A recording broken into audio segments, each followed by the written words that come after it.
Man, the finals are something else. And the three geniuses here did not think we would be where we are. We're just going to get that disclaimer out off the top. Welcome to the Ryan Goodman Tanguay Along for the Ride podcast as we talk about the NBA. Of course, we're talking about the Celtics and Warriors. Bob's got something to say about Quin Snyder, too, what's going on in Utah. That's coming up. I'm going to start with this right off the top. I'm going to go to our senior member because he has seen it all. He was there when the game was invented in Springfield. Bob Ryan, to me, this was the best game for this Celtic group to this point. Game 3. It was a necessary statement that they get it, that they understand what got them in trouble in the two games, which includes the game 1, which that they salvaged with a miraculous fourth quarter, but still they had transgressions to leading up to that. The turnover thing, they cut it down. They had 12. They're still for 19 points, but that's a lot better than 33 points they give up in turnovers the game before. There were a couple of lapses, but it was better. I just think they responded. They didn't worry about Draymond Green, and right. They didn't worry about him, and we kind of wondered how he would present himself in this game, and he wasn't as crazy as he was in the second game. Anyway, I look at this whole thing in general. I mean, this is a final exam. These finals, they passed all the other increments on the way. This group hasn't done it before. They have to prove that they can do it, that they can master what all the things it takes in order to become a champion and to win a 7-game series when it's the culmination of the season. And I'm very encouraged. I'm not crazy. I'm not giddy. It ain't over. But I'm very encouraged. I thought that was a very encouraging performance. Yeah, and Jeff, if I may interject, excuse me, but what I want to elaborate on my point is this team could take a punch. I mean, my God, they can take a punch. I mean, they were terrible in game 2.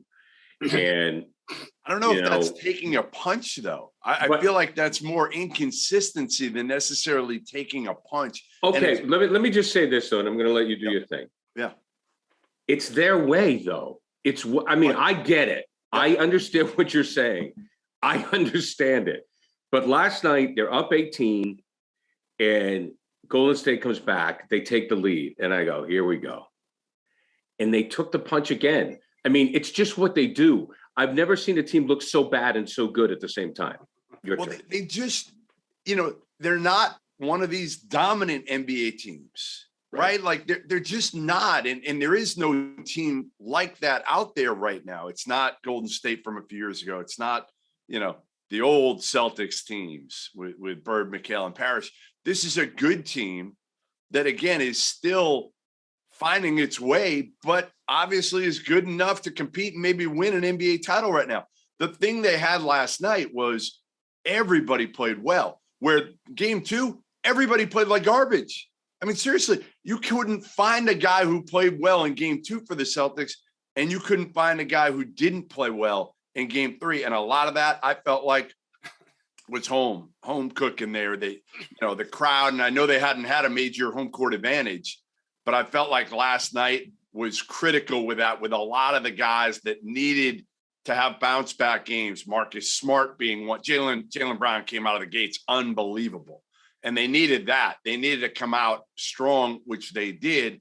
But it was everybody. Grant Williams, Peyton Pritchard, Derek White was good again. But the key for me, and I said it going in, was Marcus Smart. Mm-hmm. I'd love to know the numbers. We could all, put in the time to do it. But how many games they lose when he plays anywhere near to that level? Ever.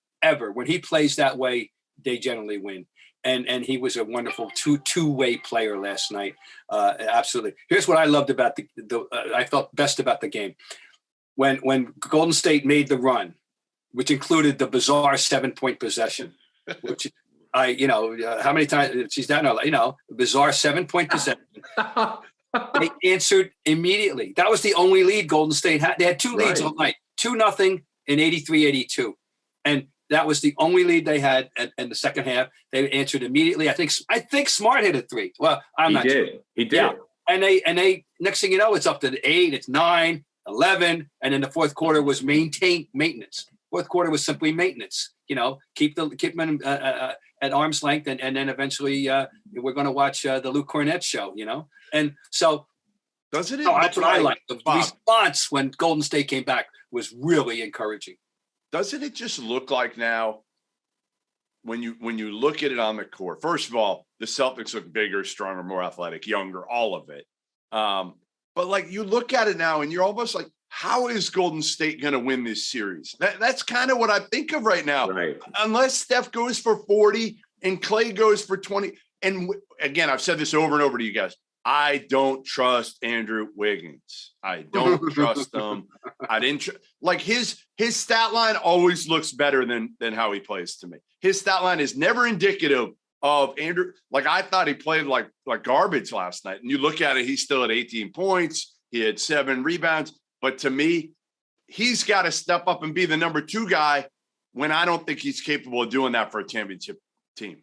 The following is not a parochial observation. The following is the observation of looking and watching how this thing is unfolded from the time they threw the ball up in game 1. The only way the Golden State Warriors are going to win this series is if the Boston Celtics have beaten themselves. Right, the right. Boston Celtics, as you outlined, Jeff, have much more going for them. And the only way they're going to lose this series is if they screw themselves up. And that's why I liked last night. One of the things they had to prove was, oh, by the way, we can win an important game at home. That was a thing. True. And they because they've had these great crowds. You can't say they haven't been supported. The crowds have been as good as you could ever ask in the history of this particular building, which includes, the 08 team. The crowds have been terrific. The crowds are doing their job. They're doing what they're supposed to do. And the team has not been rewarding them often enough. But last night they did reward them. And as I said, they rewarded them with a pretty good start to finish performance. And when they had their little slip up, they said, okay, let's go. Boom. And they go right back. And they won the game twice. I always call that re-winning. They re-won the game. And they did it. They re-won the game with efficiency, ease. I mean, so they are better. But if they just don't do stupid things, they're going to win this series. See, when you say they are better, we feel that way now. And I've been hearing that in various places. The Celtics are better and better. If Klay Thompson, and he kind of got hot last night. Oh, he did get hot. Yeah, I mean, He was bad early. But if he finds his way and all of a sudden becomes Klay Thompson, are the Celtics better? Well, he was Klay Thompson last night and after that start. And there's one particular play, the one transition shot. No, they can survive because they have other assets that the Warriors can't. Here's my worry. One worry that the thing that can change everything for me and change the whole prognosis. It's Robert Williams. When Robert Williams is out there and doing what he does, they have no answer. And this guy may held the world's record for most distance covered blocking a shot. I mean, I'm not lying. This is Russell-like. I remember a time when Tommy Heinsohn was going crazy calling Greg Steemstra. Remember that? Yes, I do. Yeah, about Russell. Bob, and we all laughed. I was there. All right, we all laughed, But I'm here to say that I have not since Russell seen a Boston Celtic player that can make the type of blocks that Robert Williams is making and alterations that Robert Williams is making. We know he's not 100%. We know that this is a nurturing thing, that calibration thing that Amy has to be very careful how he uses them. And every time something happens, you pray. There was a moment last night when we thought maybe he hurt himself. But if he's out there to give him 20 to 25 minutes, they're going to win. Period. Well, Jalen's been better than Clay. Like Tatum and Steph, you don't have to win that matchup, right? You just can't lose it significantly. Yeah. Jalen's clearly been much better than Clay on both ends. And the other thing here is you've got Marcus Smart and Draymond Green that are similar in a lot of ways, right? Their toughness, their DNA, their defense. Here's the difference. Marcus Smart can give you something. He's an offensive threat. Draymond is not an offensive threat. I put out a stat this morning. Draymond shot 39% from 3 his senior year at Michigan State. Like people forget that. He could shoot. I remember. He averaged 16 points a game. He was an offensive threat then. I feel like it's almost been a disservice to Draymond having Steph.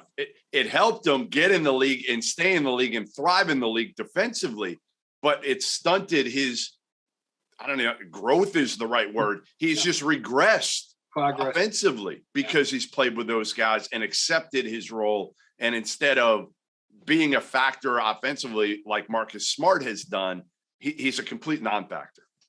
No, and he's older too. It's and he plays so hard. This little tread off the tires. I think the factor. Not all. They're all older. Yeah, I mean, they're all older. And he plays. And he leaves it all on the floor. He doesn't leave anything out. He gives you what he gives. So anyway, I by the way, just in general terms, I love having him in the mix. It's fun to have a villain in the mix. It is needed. I mean, even Draymond is not really hateable. He's only hateable if you're a Celtic fan. Right. Oh no! Why you think the other he doesn't do this to every other team in the league? He does, but I don't. I mean, listen, I'm a Celtic fan, but I still kind of like him, Bob. You know what I mean? Oh, I like wouldn't him. mind having him on my. There are a few guys in the last 10 years or 12 years that I really identified in college, and I really liked them. And he's one of them. Honestly, I'm not. I know this is not revisionist history. I identified him at Michigan State. I liked him a lot, and like Lambeer. Lambeer, I hated, and unfortunately, when I met him, he was a nice guy. Well, that'll spoil everything. I'm like, geez, Bill, you're a nice guy. I mean, he was talking to us when during one of the playoff series with the Pistons and Celtics. I go, damn. But like Draymond, he frustrates me, but I don't dislike him. That's just me. The thing about him is he can hurt you, and you got to, he can hurt you. And of course, Marcus can hurt you. As Steph Curry knows, Marcus can hurt you too, because they throw their bodies around, and they're good bodies, and they can hurt you. That's the only thing about it. But one thing I want to get out of the way is the Draymond factor in Game 2. We haven't had a chance to talk about that. I was just talking to our friend Cedric Maxwell. And, the whole thing between Max and Draymond, which on CLNS Media, this website you're watching, you can certainly catch up on the two jousting. And I said, okay, this is great theater, but this is kind of the sidebar. This is the TMZ stuff that is great for the league. It's great for the league. It's great for the game.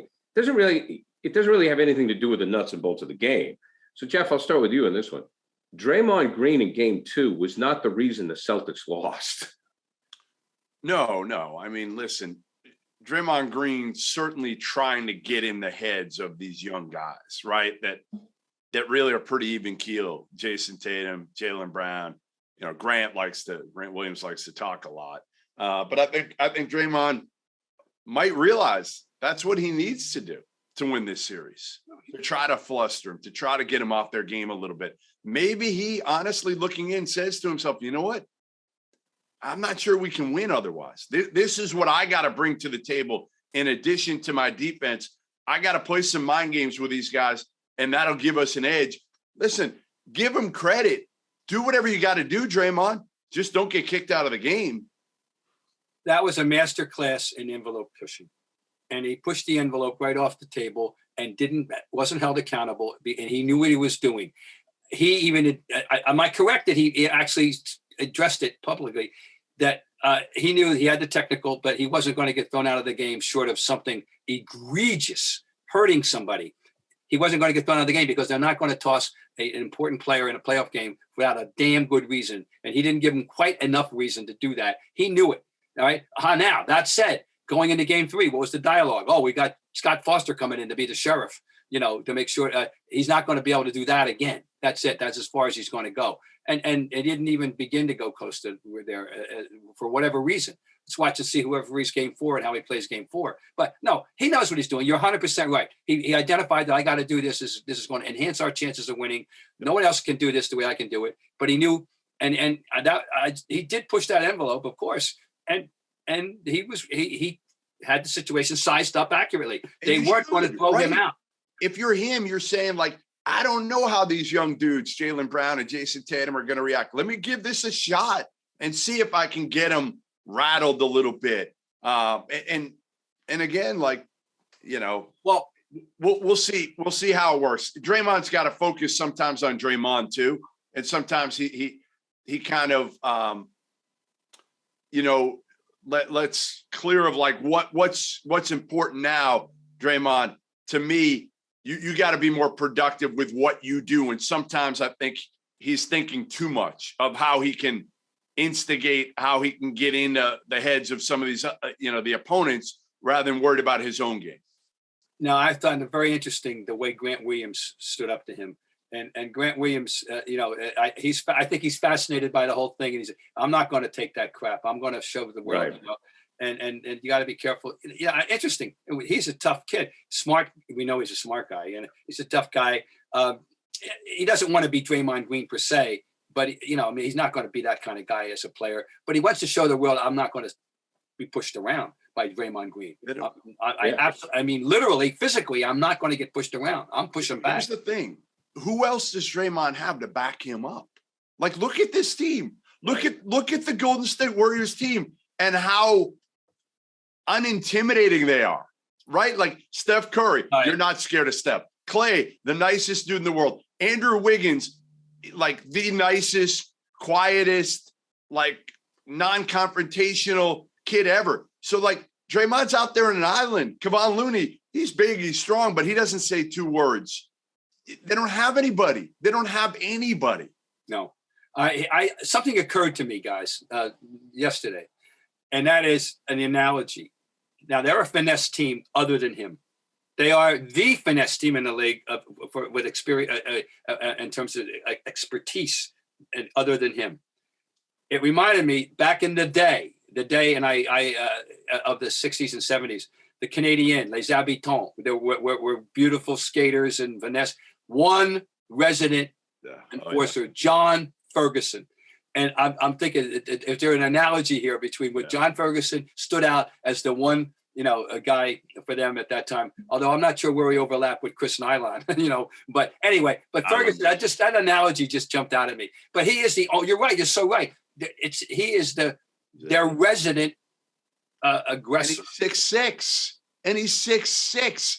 Like, you see him trying to rebound and defend Robert Williams. Yeah. And that's where I keep thinking back to, like, if they had James Wiseman, if they had a healthy James Wiseman. Oh, that'd be 7-1. Like, he could be Robert Williams. That's who James Wiseman could be, is the guy who's just like Robert Williams. Well, maybe next year, maybe finally. We had to wait 2 years for Joel Embiid to play. It can happen. So, maybe then. I know we've been speculating about that all year, but it never happened. And that's next year's story. But then again, there'll be another year, on the calendar for the core group. So yeah, I mean, Steph will be 35. They could have used them this year. Yeah. Right. Well, of course, it's not. I'm not cocky, but I'm very encouraged by that performance last night. So anyway. Okay. Agree or disagree, Bob? It's not Draymond Green, but the Achilles heel for the Celtics, turnovers, and not stepping up on the switch. I mean, and sometimes they've had double screens where you see Horford stepping back and Tice stepping back, and they got to get up in the shooter's face. Yeah, well, Curry specifically, and twice that Mark Jackson cited that Al sank back too far, didn't challenge. And you'd think a guy with Al's experience would know better. I'm sure that was identified. I'm sure that Emi would be taking a look at that. But let's remember, you're talking about Steph Curry. You can say, even if you're in his jock, he can always do a quick crossover dribble and create space. But you don't want to leave him, give him that kind of. But it doesn't even. He doesn't have to be that wide open to hurt you. You know that. He's truly great. What I love his complete game. I love when he goes to the basket. He's got that nice little mid-range floater thing. He's got a great left hand. He's a wonderful, consummate offensive player. And he'll make the requisite pass. He'll have the 31 points, and where did those 6 assists come from? But he's not selfish. He just isn't, and it's a treasure. I enjoy watching him play. Jeff, I thought last night Tatum was selectively selfish at the right time. Yeah. No, he played a good overall game, and that's. Sometimes, again, he's not going to blow you away and go for 40 every night. But I feel like he's just grown and matured. Even watching him after the game, I feel like, again, I've said this before, but his whole self-worth was on how many points he scored up until, honestly, the last few months. Yeah. And now I think he fully understands, because they've won, without necessarily, certainly he's gotten the bulk of the share of the credit. as a player, but for the most part, like he doesn't get it every night, right? Like he'll have a bad game, like game one, he'll have 13 assists, but he didn't shoot it well. But he comes off the court now with a huge smile. And I think most of these players have now understood because they've lived it. Like you can get all the points you want, but if you're 500, nobody gives a shit. But you know what? If you win over and over and over, everybody tells you how good you are. And people are paying attention to you now. And I think not that Jason was super selfish. I never thought he was selfish. I just think, again, he thought his worth was built on how many points he scored, where now it's winning. And he's just so much more mature the way he talks too. So much more confident, mature, all of it. Like that's the part that, and I've said this to him this year, that honestly, again, I've known him since he was like 15. So like to watch him mature, Right. It's cool for me to see how he's grown as a man, right? How he now has that confidence that he had none of it. I mean, he spoke very, very minimal amount of words, not Lonzo Ball, but damn close. And now you see him up there, and I thought he gave a great answer when people asked him about being a superstar. Yeah, I don't know if you guys saw that answer, but I thought it was really insightful of him saying, like, I never called myself a superstar. I don't know who did, but ultimately it doesn't matter. If we win, they can't say anything, but I'm a champion. That's all that matters. No, it's good. Well, these guys have to grow up in public. They're 19 years old. He was 19 years old. And when he came in here. And so it's understandable that he wouldn't have the polish. Some guys are precocious. Grant Williams, Exhibit A. They're not. I mean, that is the extreme. Yes. You're not going to find. You wait another 10 years before you get another guy that walks in with the whole swag, not swagger, but the maturity and intelligence and the whole package that. Grant, it was like talking to a grown man at 20 years old. Talking to Grant is like talking to. But the rest of them, even if they're intelligent, they have to. Like Jaylen Brown be an example. He was always obviously quite intelligent, but he's learned how to. How to act in public, if you will. And they have to learn how to act in public. I watched it with Larry, and Larry was older. Larry was 22 years old when he was drafted, 23 in his rookie year. And people, because he had 5 years after high school with the set transfer year. And he had to grow up in public. And the difference between Larry Bird when he came in and he was sullen and monosyllabic and didn't want to deal with us, and the Larry Bird who was like a raconteur by the time, the 86 playoffs come. And and he had the media in the palm of his hand, and he grew up in public. These guys have to grow up in public. They have to get the experience. There's no doubt about it. Okay, guys, looking down the stretch here, what is the key, Bob, for the Celtics to win and the key for Golden State to win? Oh, the key for the Celtics is to just we identified it 1,000 times. Keep the turnovers down, and then otherwise just play the way that you have now become accustomed to playing, sharing the ball. Obviously, you don't have to talk about the defense. They know they're going to play they're going to play good defense. And try, just don't let Curry go crazy, and now you got to deal with Thompson too. But I just think the turnover thing is crucial. It is a either or. If they don't turn it over, they're in good shape, and they didn't turn it over 12 times last night. I'll live with that.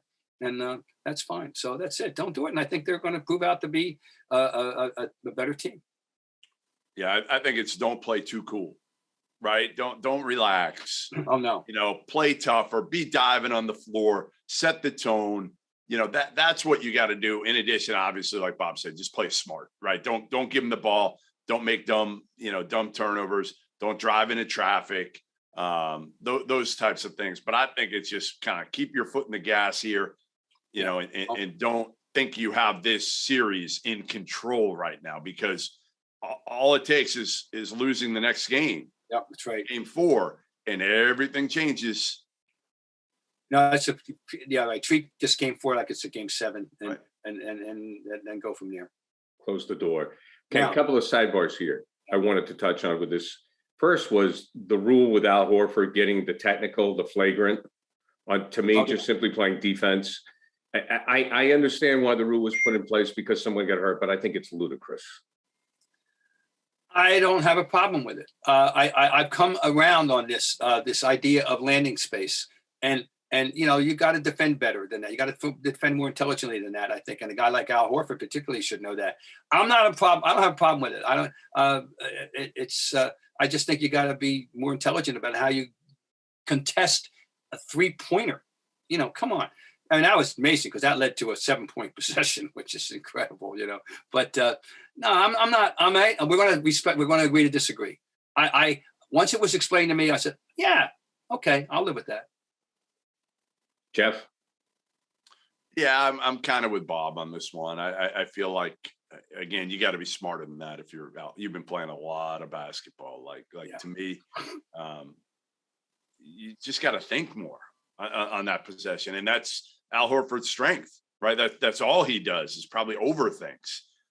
So I was surprised at that, but yeah, I'm with Bob there. I actually like the rule. Okay, Cedric Maxwell, our colleague, said that if Draymond Green played in the 80s, he would have got knocked the bleep out. Bob, I will give you the floor. How would Draymond Green have done in the 80s? Revisionist history. Sorry. The 80s were nowhere. Look, it wasn't that rough. There were the Pistons and everybody else, and they were actually the late 80s when Horn joined the team from Washington. Right. Now, come on, look at the McHale thing. I mean, no, I'm sorry. No, the league was that league of image was the 50s and 60s and a little bit into the 70s.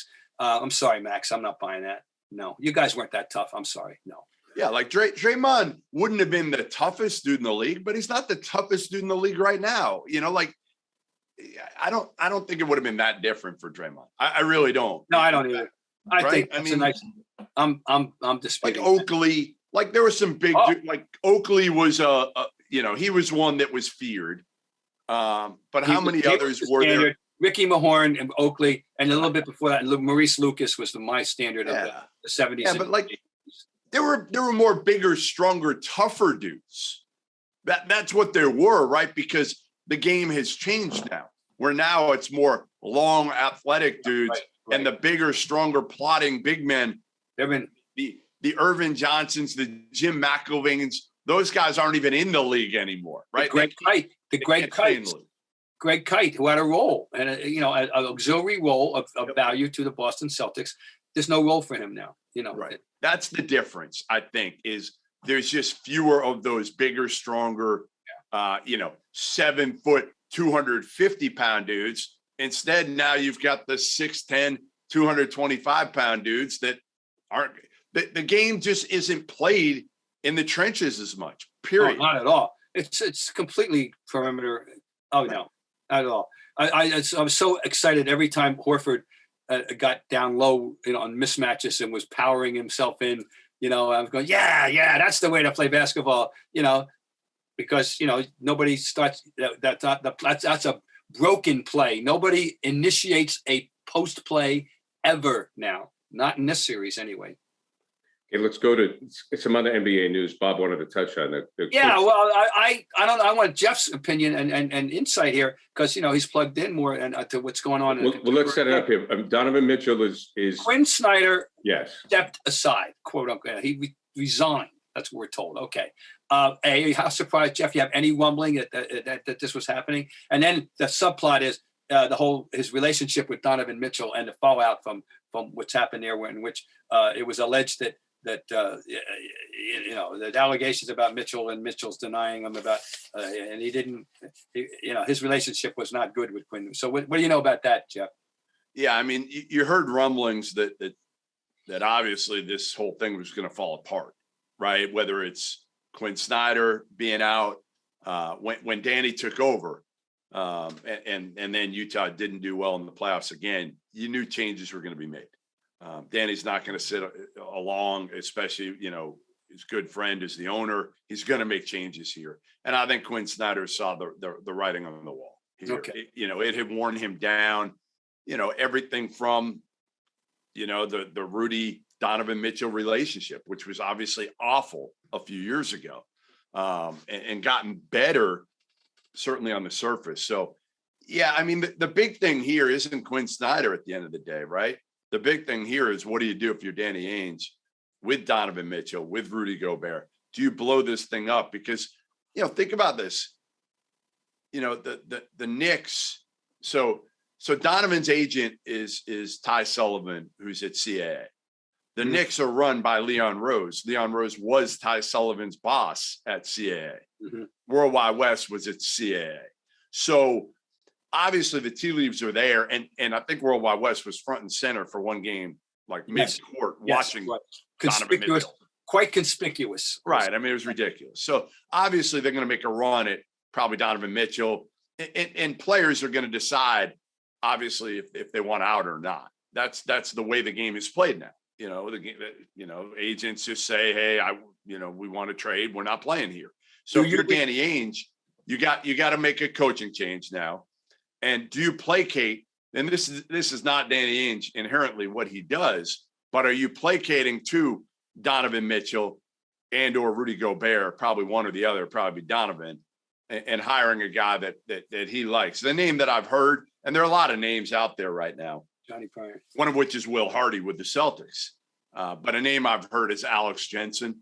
He's a guy who played for Utah years ago in college for Majerus, has been coaching in the NBA for years, has a phenomenal reputation. He turned down, I think, the Utah college job 2 years ago. He could have had it and turned it down because he wants to be an NBA head coach. So I could see him being the pick for Danny Ainge. But again, the coach in this situation is secondary.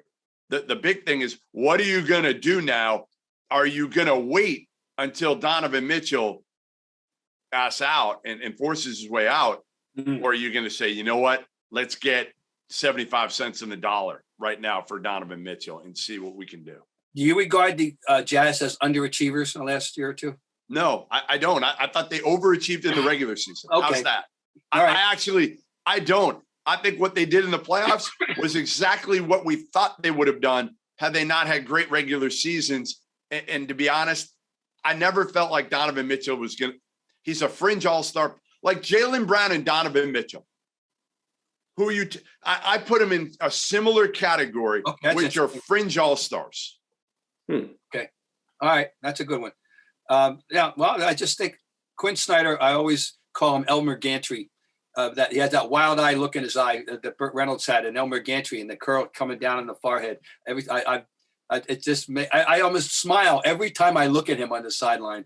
But you expect that he will, I don't know, be quickly hired, but we'll see him again, won't we? Oh yeah, he did it. Listen, again, I feel like if you look at their talent level and you look at what they did, now again, it's all built on playoffs, but what did they have? I mean, look at Mike Conley's older. He's not the same player he's been. No. You had Jordan Clarkson. You had Bogdanovich, Royce O'Neal.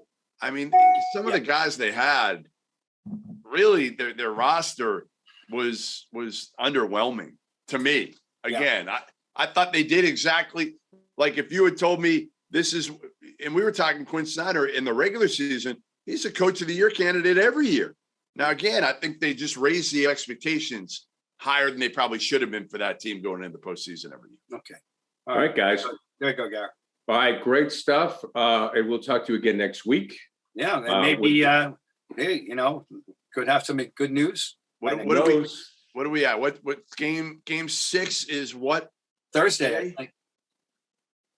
Thursday is game 6. Monday, Thursday, Sunday. That's 5, 6, 7. Monday, we'll have to rerun the playoff preview when we said the Celtics aren't gonna win. I'm not going to deny that I picked Milwaukee or that I didn't, and probably. I think we need to get some good clips.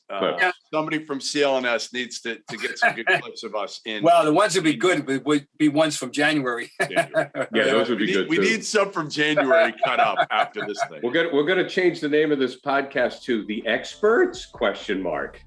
Gents, thank you very much. All right, guys. See ya.